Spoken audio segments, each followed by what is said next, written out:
Bonjour à vous et bienvenue sur ce nouvel épisode du podcast de la puissance mentale. Alors j'espère que vous êtes en grande forme, évidemment, et on va continuer sur le même format qu'on a fait la fois passée sur les questions-réponses. Je sais que c'est un format, moi, que j'apprécie particulièrement, probablement que vous aussi. C'est de répondre spontanément. J'ai rien préparé, c'est-à-dire que j'ai les questions, mais j'ai pas préparé des réponses. Je lis pas de script, c'est encore moins ChatGPT qui répond. C'est juste moi, avec mon énergie du moment, avec ma connexion neuro-émotionnelle, et je vais répondre comme ça dans le flow. C'est un exercice que j'adore particulièrement, comme quand des fois je suis sur scène ou que je fais des conférences. J'adore qu'on me pose des questions en fait, parce que moi ça me challenge et j'aime l'effet tac au tac où c'est pas préparé. C'est quelque chose que, pour ceux qui me connaissent en tout cas, vous le savez, c'est quelque chose, ouais, c'est un exercice qui me plaît beaucoup.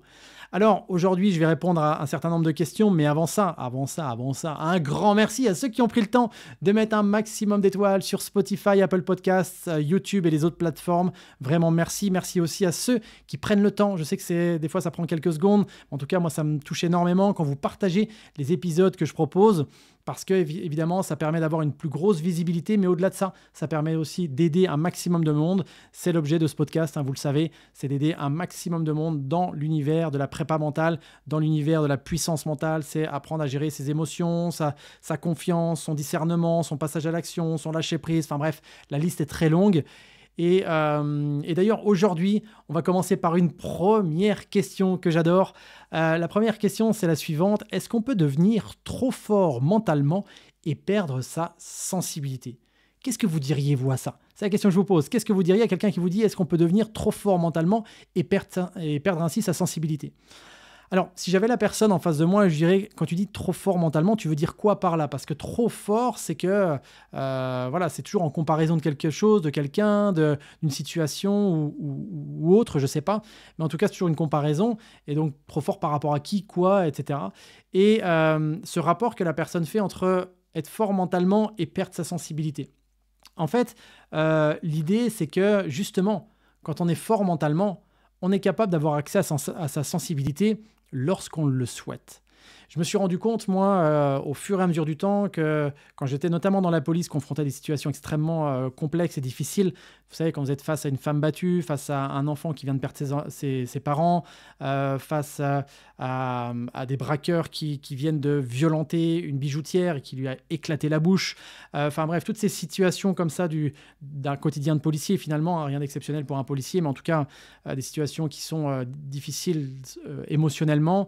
Je me suis rendu compte que là où je devenais le plus fort mentalement, justement, c'est quand j'étais capable de gérer à la fois ma sensibilité, quand je décidais d'être sensible et quand je décidais de ne pas être sensible, mais de façon très consciente.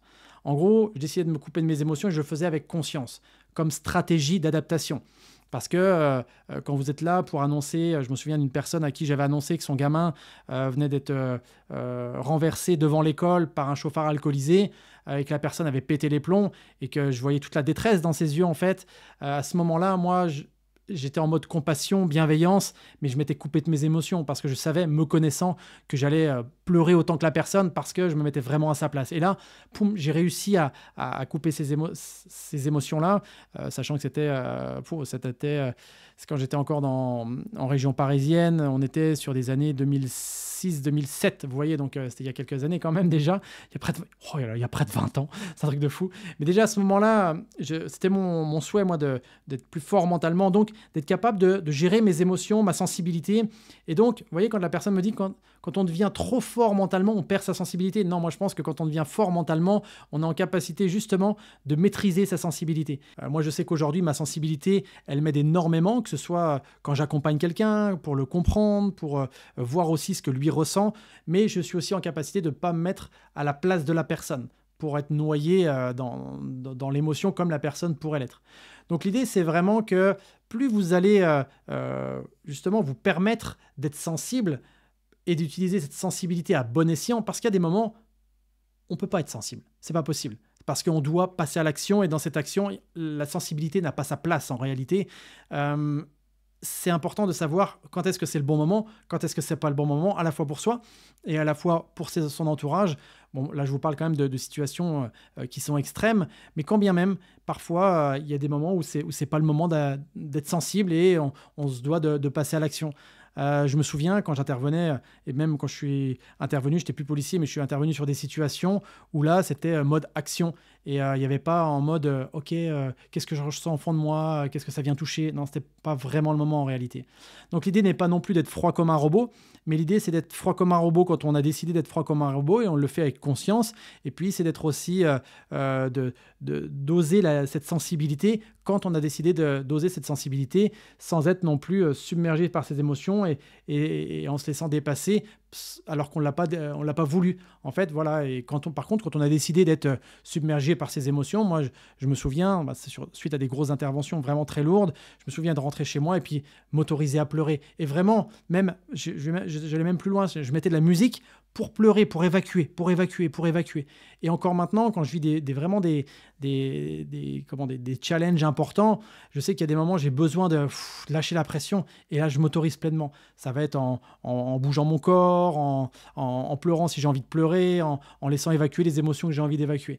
D'accord ? Et c'est ça pour moi, être fort mentalement, c'est vraiment d'avoir cette maîtrise, de développer cette capacité, cette habileté, plutôt qu'une maîtrise, c'est plutôt une habileté à savoir quand est-ce qu'on doit ouvrir les vannes de quelque chose, les fermer pour d'autres, et d'avoir cette compétence finalement, parce que c'est une compétence mentale, hein, une compétence plutôt neuro-émotionnelle de savoir ce qui est bon ou pas à un moment donné pour nous, et puis aussi par rapport à la situation qui arrive face à nous. Alors voilà, j'espère avoir répondu à cette question concernant le fait d'être fort mentalement et perdre sa sensibilité. Intéressant. Donc là, on est sur vraiment un domaine client. Donc, est-ce que tu ressens la pression quand un client attend des résultats rapides ? Alors, ce qui est important, et ça j'en parle quand je forme les personnes à la préparation mentale, quand on accompagne une personne comme ça, c'est vrai que c'est intéressant de s'observer aussi et de voir à quel point justement on est ou non engagé en termes d'émotion. Et l'idée, c'est que moi, quand une personne n'atteint pas les résultats qu'elle s'est fixés, il y a toujours un questionnement, c'est-à-dire, OK, est-ce que moi, j'ai donné le meilleur de moi-même ? Mais cette question-là, je me la pose avant même que l'échéance arrive, en fait. C'est à chaque instant, je me pose la question et je pose aussi la question à la personne que j'accompagne. Je lui dis, OK, tiens, par rapport à ce qu'on vit en ce moment, est-ce que tu as le sentiment que, comme on fait, c'est bon pour toi ou pas ? Vous savez, c'est un petit peu comme quand un gamin revient avec une mauvaise note. Au final, c'est est-ce qu'on a mis ce qu'il fallait en place sur le processus en termes d'accompagnement pour être sûr qu'il ait accès à ses pleines ressources au moment de l'évaluation. Et bien là, avec une personne qu'on accompagne, c'est vraiment l'idée de se dire, tiens, est-ce que j'ai mis tout ce que je pouvais en place pour qu'elle atteigne son objectif ? Et quand on se pose cette question-là, non pas uniquement à la fin, mais du début à la fin, on a de fortes chances que la personne atteigne ses résultats, notamment si on s'est focalisé sur des résultats qui dépendaient essentiellement d'elle. Exemple, quand vous préparez une personne sur une compétition, là je parle du sport, mais ça peut être pareil pour l'entrepreneuriat, pour quelqu'un qui veut améliorer sa relation avec son conjoint, enfin peu importe finalement le contexte. Là, il sera intéressant de voir si la personne se focalise uniquement sur ce qui dépend d'elle. Sur une compétition, une personne se focalise sur le fait de gagner la médaille, ça c'est un objectif qui est intéressant, mais est-ce qu'il dépend à 100% d'elle ? La réponse est non, parce que ça dépend des concurrents qui seront là, ça dépend peut-être de la météo, ça dépend peut-être de pas mal de conditions. Par contre, si on se focalise sur le processus, sur le plan d'entraînement de prépa mentale qu'on s'est fixé, alors là, on met toutes les chances de notre côté pour atteindre l'objectif qu'on s'est fixé ensemble. Donc, est-ce que je ressens de la pression quand un client attend des résultats rapides ? En fait, moi, c'est surtout... vous voyez, je réponds aussi dans le flow, mais je n'avais pas vu la nuance. Quand un client attend des résultats rapides. En fait, moi, je sais, maintenant avec l'expérience, ce qu'on peut obtenir assez rapidement et ce qui met un peu plus de temps à arriver. Donc là, en tout état de conscience, je lui dis à la personne, je lui dis, écoute, voilà, aujourd'hui, tu pars de zéro, tu veux arriver à tel endroit, ça va prendre un certain temps. Quelqu'un qui, par exemple, n'a jamais pris la parole en public et veut faire une conférence devant 1000 personnes, est-ce qu'elle va être capable de le faire la semaine prochaine ? Probablement que oui, mais maintenant, ce ne sera pas dans les mêmes conditions qu'une autre personne qui a déjà fait plusieurs conférences et qui va mettre peut-être 1 mois ou 2 mois pour se préparer. Vous voyez, donc c'est aussi où en est la personne, qui elle est, son expérience, son vécu, voir avec elle les résultats qu'elle espère et l'aider aussi à prendre de la hauteur et se demander, est-ce que ce n'est pas à moi de lui dire si c'est rapide, pas rapide, mais c'est à elle, grâce à mes questions, de prendre conscience si c'est quelque chose d'atteignable ou pas. Question suivante, j'adore. Est-ce que tu te lasses parfois d'écouter les problèmes des autres? Alors, franchement, non, parce que moi, je vois pas ça comme des problèmes, en fait. Mais la question est extrêmement pertinente parce que pendant longtemps, j'ai fait de la thérapie où j'accompagnais des gens, notamment à l'aide de l'hypnose, des personnes qui avaient vécu des traumatismes, des gens qui avaient vraiment des problèmes thérapeutiques, on va dire. Et ça, pour moi, c'était lourd parce que j'avais l'impression qu'on tournait toujours autour du problème et c'était compliqué pour moi. Alors que là, en fait, avec le coaching en préparation mentale, on est sur le présent et l'avenir. Parfois, on va dans le passé, mais on va aller chercher des forces, on va aller chercher des points d'appui, des leviers, mais on n'y reste pas des heures, en fait. On n'y reste pas des jours et des jours sur le passé. Donc pour moi, ce n'est pas des problèmes et au contraire, quand quelqu'un me parle d'un de ses problèmes, je vois justement à quel point il va pouvoir se sortir de cette situation qui, pour lui paraît vraiment difficile comme s'il était face à un nœud en fait et qu'il n'arrive pas à dénouer la chose. Et moi, ça me challenge et j'adore ça en fait. J'adore le voir dans cette situation où je vais pouvoir l'aider. Quand je dis j'adore le voir, c'est de voir à quel point il a un potentiel de dingue. Il va pouvoir, en mettant en place certaines actions, eh bien, sortir de cette problématique-là et passer un cap. Et même si c'est contractant un petit peu comme un accouchement en fait, hein. Il y a les contractions pour après la naissance, eh bien c'est la même chose. Donc non, ça ne me fatigue pas, ça ne me lasse pas non plus d'écouter entre guillemets les problèmes parce que personnellement, je vois pas ça comme des problèmes, mais je vois ça comme des histoires de vie. Et moi, ça m'inspire vraiment. Voilà, c'est ce qui m'anime aussi profondément de voir une personne qui aujourd'hui a un point A et après quelques heures, quelques séances, elle peut arriver facilement à un point B et pour elle, c'est aussi des belles victoires. Ensuite, question suivante, est-ce que tu utilises la préparation mentale pour toi tous les jours? Effectivement, je l'utilise tous les jours. Mais quand je dis tous les jours, c'est même plusieurs fois par jour. Alors comment je l'utilise? C'est très simple, j'ai des routines. Mais des routines, j'aime pas le mot routine parce que c'est plus des habitudes et c'est pas calibré. C'est-à-dire, je vais pas dire le matin de telle heure à telle heure je fais ça, de telle heure à telle heure je fais ça. Parce que moi, je suis quelqu'un qui aime la liberté en fait. Donc, je veux pas être enfermé dans des pseudo-routines qui sont extrêmement, pour moi, un peu castratrices. Je veux pas ça. Mais par contre, la prépa mentale, elle m'aide à prendre de la hauteur par rapport à moi. Elle m'aide aussi à m'adapter aux situations, à me préparer aussi mentalement à vivre certaines situations. Et pour moi, c'est un style de vie, réellement. C'est un réel style de vie. Et justement, la prépa mentale, c'est le fait de s'entraîner à devenir de plus en plus habile avec ses émotions, avec son discernement, avec ses perceptions, avec son énergie, avec la vision qu'on peut avoir de soi-même, son estime personnelle, etc. Donc moi, pour moi, c'est finalement même une quête, j'ai envie de dire, le fait de m'améliorer, mais j'y prends beaucoup de plaisir. Je prends beaucoup de plaisir parce que quand je vois que des fois j'ai des réactions, des comportements qui sont pas judicieux, je me dis oh là là Geoffrey, mais qu'est-ce que t'es couillon toi des fois. Comme si je me parlais à moi-même quand je dis ça, mais avec beaucoup de compassion, au lieu de dire oh là qu'est-ce que je suis con. Vous savez, avec une énergie un peu pas top, bah, je me dis oh là là mais qu'est-ce que j'ai été con sur ce truc-là. Et c'est de l'autocompassion, voilà, c'est de l'autodérision aussi parfois. Et pour moi, ça me fait vraiment du bien. Et finalement, c'est vraiment une façon de vivre. Et c'est pas juste des outils qui m'aident à sortir des crises. Ça l'a été pendant un moment, mais aujourd'hui, c'est des choses que j'ai à ma disposition. Voilà, c'est comme quelqu'un qui aurait appris quelque chose, une compétence quelconque et qui l'utilise parce que ça lui fait plaisir dans sa vie de tous les jours.